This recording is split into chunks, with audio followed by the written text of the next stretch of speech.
Meanwhile, we look at what's going on in the news. And in the news the other day, the headline was in the Drudge Report, Trump's victories making China nervous, which makes every Trump supporter thrilled to hear that. Now China warns the U.S. after Trump wins Nevada caucus. The whole idea, of course, the idea that Trump is going to be doing some things with China and the devaluation of their currency and currency manipulation. And China's already scared of Trump, which is only going to help him. And they're reacting, and they're telling us we better be careful. We're lucky enough to have Peter D. Kiernan, a forecaster trends analyst who comes our way from an old friend, John McConnell, at ABC Radio. We used to work together at the network and at the company. And Peter has come out with a new book, American Mojo, Lost and Found, Restoring Our Middle Class Before the World Blows By. He's also written about China, and Peter's on the other end of our line right now. Peter, job well done. Thank you. It's so great to be with you this morning. Well, it's great to have you with us. You see the storm clouds on the horizon. You see the big opportunities before anyone else. And you're very adept at explaining how complex national and international issues impact each other and our daily lives. The thing about Trump and China is significant, isn't it?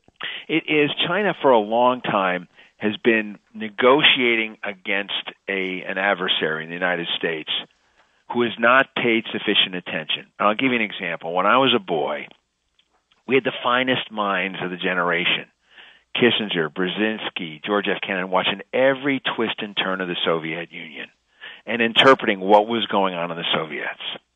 Today, China is a bigger threat and a bigger opportunity than Russia ever was. But who is watching China for us now? Who's at the post? Who's the sentinel? The answer is we haven't had it in our government. And it shows, and China has been able to outtrade us time after time after time. There are things you might disagree with Donald Trump about, but one of the things that is factually there is that China has gotten the better of us for now decades. They certainly have, and he is the only one standing up and saying he's going to stop that. And so, as you say, you support Donald Trump, you don't support Donald Trump. He makes sense, and he brings up issues that are important. Issues that we might not have thought were important, you talk about, Peter Kiernan, and part of it's in your new book, American Mojo, Lost and Found, Restoring Our Middle Class Before the World Blows By.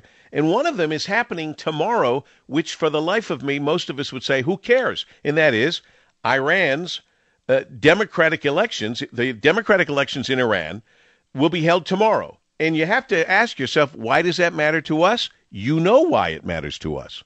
If I could ask your listeners to just do one thing, because it's so absorbing to think about the Trump election, the Clinton election, the election we're facing today. There is a huge and important election occurring tomorrow, and that's in Iran. And there are two groups that are running. One group is for the Assembly of Experts. And the Assembly of Experts have essentially one job, which is to pick the next Ayatollah, the next supreme leader. And a second election is going on for their parliament. Now, there are people who want to say it's a democratic election and how's it going to go. It goes differently than it does in the United States, and this is why it's important to watch. Instead of primaries and political parties, what you do is you apply to a council of guardians appointed by the Ayatollah, 12 men. And they decide who runs. So guess how many Iranian citizens said, I want to run for office?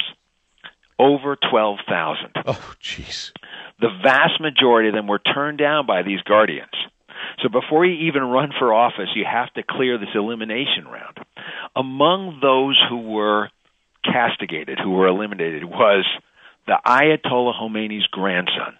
He wasn't conservative enough. Oh, boy. So they're going to have an election, and it's filled out by hands. But to give you a sense how crazy it is, there are 30 seats that are open in the city of Tehran. There are 1,000 candidates running, and you fill out those 30 slots on your voter ID by hand. You write names down. It's a long, laborious process with no oversight. But the upshot is important. What is highly likely to happen is greater traction and greater positioning of the hardliners. Why does that matter to us? The hardliners do not like détente with the West. They do not like the nuclear deal with the United States. They do not want to have anybody influence how they run their business. Peter, in shorthand, this is absolutely playing against this portrait that the president has currently painted with our relationship with Iran. Well, there's no question about one thing, and you're so spot on. What's happening here is that there is a disaffected youth.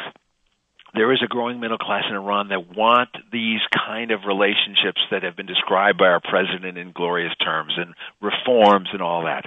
But the hardliners, many of them who are not elected, do not want this to happen.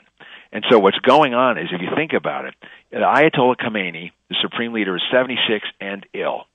The Council of Experts who's being elected, this assembly, is going to be there for 8 years. It's an 8-year term. Highly likely to pick the next Ayatollah.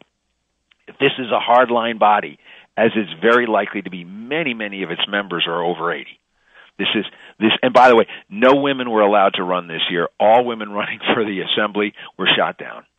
But this group is going to pick the next leader. So this is something that's going to occur tomorrow that's going to affect the supreme leadership of Iran for probably the next 25 years. The ultra-conservatives, the clerics taking over, it's going to be completely at cross purposes with these United States of America. And believe me, producing oil, keeping prices, all the things they can do, they will, and it will affect us. Thanks for sounding the alarm. Peter D. Kiernan, a forecaster, if you will, trends analyst, and his latest book worth picking up, American Mojo, Lost and Found, Restoring Our Middle Class Before the World Blows By. Peter, we'll talk again soon.